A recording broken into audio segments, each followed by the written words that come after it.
மோசேயினுடைய வாழ்க்கை நமக்கு கொடுக்கப்பட்டிருக்கிறது பாடமாக. எவ்வாறு மோசேவுக்கு கடவுள் காட்சி கொடுத்தார்? அந்த எரியும் முட்புதரிலே கடவுள் காட்சி கொடுத்த பொழுது மோசேவிடம் ஆண்டவர் சொல்கிறார், என் மக்களுடைய துன்பங்களை நான் காண்கிறேன், அவருடைய அழுகுரலை நான் கேட்கிறேன் என்ற வார்த்தையை மோசேவிடம் ஆண்டவர் சொல்லுகிறார். அப்பொழுது மோசே அதற்கு நான் போகிறேன் என்ற வார்த்தையை இங்கே சொல்லவில்லை.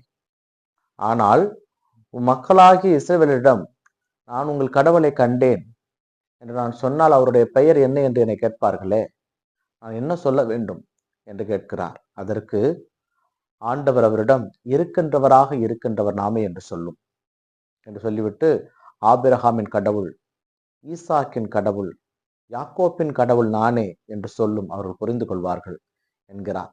தன் மக்கள் மீது அவர் கொண்டிருந்த அந்த பாசத்தையும் அந்த பரிவையும் இங்கே மோசேவுக்கு ஆண்டவர் எடுத்து கூறுகிறார்.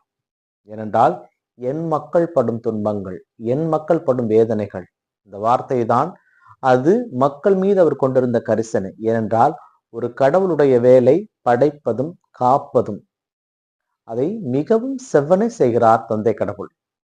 இதற்கு மோசே ஆண்டவருக்கு உதவி செய்கிறார்.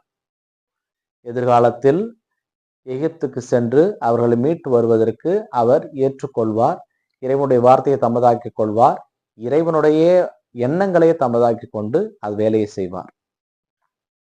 இதை ஒட்டியேதான் என்ற 2வது வாசகம் புனித பவுல் கொரிந்தியருக்கு திருமுகத்தில் நமக்கு செய்தி கொடுக்கப்பட்டிருக்கிறது.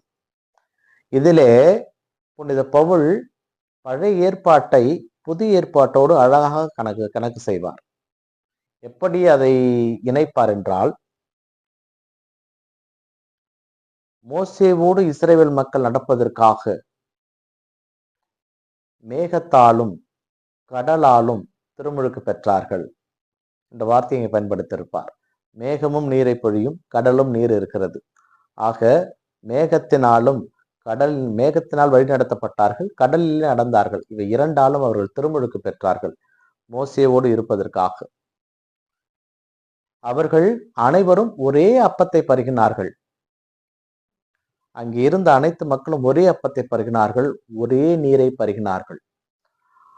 அந்த கிறிஸ்து என்ற பாறையிலிருந்து வந்த நீரை பருகினார்கள். இதை அனைத்தையும் இங்கே புனித பவுல் எதோடு இணைக்கிறார் என்றால், அவர்கள் பெற்றுக்கொண்ட திருமுழுக்கு, அவர்கள் இயேசு கிறிஸ்துவனுடைய உடலையும் இரத்தத்தையும் அவர்கள் உண்டார்கள் என்பதை